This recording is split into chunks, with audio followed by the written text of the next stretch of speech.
Good morning, sunshines. Important video about some of the mechanics of this game that's going to help you determine what to use for different marches with heroes that can be multiple different troop types, such as archers, cavalry, pikes, or swordsmen. Alright, this is something I think a lot of people will not know about, or may have forgotten about, or definitely not been paying attention to. And I think it's going to be extremely relevant with the new season coming up shortly in about 3 weeks, in which you're going to be able to get Ramsay's marches. A lot of people are going to be able to get Ramsay's, and they're going to build them with Charlemagne and Theodora. That's how it's going to be built.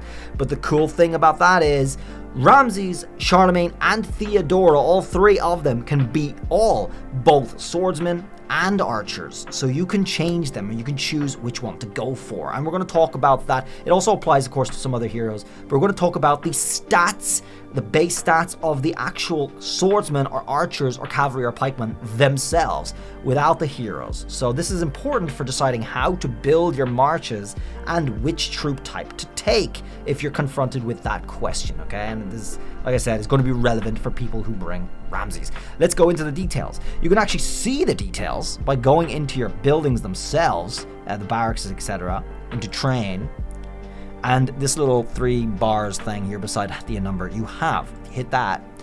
This is what comes up. All right. Many of you might have seen a glance at this. You might not have looked at it properly, and you might have missed it or glanced over it and forgotten about it. Well, this is swordsman. All right. And if you recall me in some previous videos, I usually went on about how swordsmen are balanced units, pikemen are defensive, etc., etc. Well, actually, you'll be able to see and decide for yourself how you can use those marches here. And this is what I was talking about when I said that stuff. They're actual stats of the troop type. Looking at the swordsman first, it's 146 attack damage, which is good, okay? It's not great, it's good. Defense is 194, which is great. It's great. Health is 146. All of them, guys, all of them have 146 health, all right? All of them have the same health, all 4. The load is just for gathering, not important. The speed only changes for cavalry. Cavalry have 90 speed, and you guys know cavalry move faster than the other marches if they're just walking by themselves, all right? So everyone knows that. So for swordsmen, folks, 146 attack is pretty nice, and defense is very high. It's the highest defense in the game. Yes, it is. Yes, it is. So these are designed to be tanks, actually. Swordsmen are designed to be tanks. Who would have thunk it? So there you go. You build your swordsmen around being tanks. Extra gems for defensive stats, so your swordsmen just last longer. This explains why people have, even though experimenting with King Arthur builds, have all landed on King Arthur, Trebuana, and Constantine being the best option, because Constantine brings the extra defense. He gives your march that defense buff that you need and gets the benefit out of these defense stats. What I did once for a little while was I tried King Arthur, Trebuana, and Miyamoto. The theory is great on paper because the synergy's there, the synergy's amazing, and the idea was to get way more damage in a much shorter period of time done. The only problem is that march died so easily. It just wouldn't get that work done because it just died too fast. So I went back to Constantine, and I'm getting the benefits. And this is why. The defense stats was wasted with Miyamoto in the 3rd slot. The defense stat is benefited from with Constantine in the last stats. And this is something you have to pay attention to when you're looking at how you build your marches. That's key, because you'll be able to make the most of them this way. It's also good to consider your armor and your gems when looking at these things. Actually, having gone over this again, I'm going to revisit my gems and get more defensive things on there maybe, so we get more benefit on it. The attack is good, but it's not designed to be a mega hitter. It's just designed to have good endurance and do a lot of work over a longer period of time. That's swordsman. Let's look at something else. Pikeman, very underrated. 170 attack and 170 defense is amazing. That's a really good ratio. That's an incredible ratio.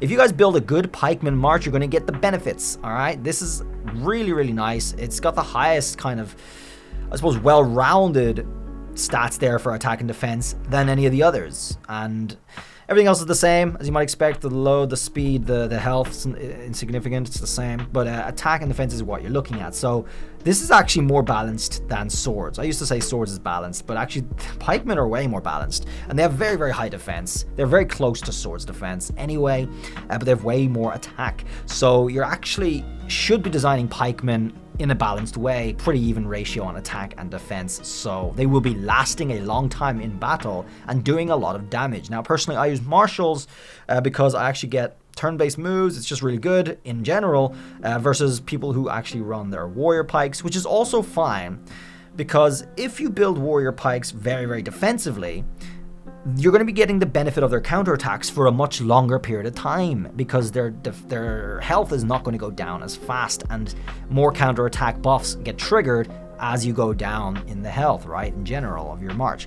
So this is what you're looking at here. This is how it works. It's definitely something to consider when you're building them. All right, let's move on to the next one. Cavalry. Stormtroopers, folks. It's 194 attack, very, very high. Send them in, mess them up, and then die. Right? That's really it. Same thing for defense. It's kind of lower as well, 146, much lower than the last two. Health is the same, low is the same. Speed is faster because it's only a little bit faster. You guys know that by now. But yeah, attack is what you go for. That's why my Lubu is built as Lubu, Attila, and Rani. The reason I have Rani instead of Guan Yu is because Rani gets the work done in a faster period of time, much earlier in the battle, and then has a drop-off. Guan Yu has really good damage anyway, but it's over a longer period of time at a much more stable ratio, okay? But that's not really how cavalry are built. So I think a lot of people might feel, oh, Guan Yu is so squishy. It's because you're taking too long to get his work done. That's unfortunate. So if you can actually afford to do Rani on the Lubu marches, you're going to get more for it. That's why people have suggested that in their videos, that Rani is just better, because you get that damage done in a shorter, earlier period of the battle, and that's where this comes in, and this comes in. That's where your consideration is. So yeah, cavalry go in, they mess things up as soon as possible, and then they have a big drop off as the time goes on. All right, that's really how it goes with cavalry. Moving on, archers, the glass cannons. Everyone knows since early Mulan days, archers are the glass cannons, and you can see that right here. The lowest defense by a lot, and the highest attack by a lot as well. So you'll want to build like this. There's no point in building archers defensively. You just want to get them full attack. Everything needs to be attack. It's completely pointless to try and make up for the defense, I think, on this case, because it's not going to be enough to make it worthwhile. However, if you just go full on attack in your stats and your gear and all that stuff, and your gems, you're going to get way more benefit in a much shorter period of time in the battle than if you went a more balanced approach. That's just what it looks like here. So attack is so high, you send those archers in, they're going to destroy, and then they're going to die. But if you're strong enough, they're just going to destroy, and then they'll just they'll live for another day. So quick action is what you're going for. It's even quicker than what I was talking about with the cavalry a second ago, okay? So that's archers, something you need to consider when you're looking at that. Looking at some of the heroes that actually are relevant to this, the main two from Season 1, Attila and Rani, can both be archers or cavalry, and many people have used them as both as well, alright? People have started off with the Mulan marches with both of these two support heroes, by far the best for increasing your damage dealing in a march, but keep them together, right? And then I'm actually using them on Lubu now. A lot of people have split them up because they don't want to sacrifice the power of their archer marches for this, for just Lubu. I actually did because I'm able to, I'm a whale, so I can make up for it, right?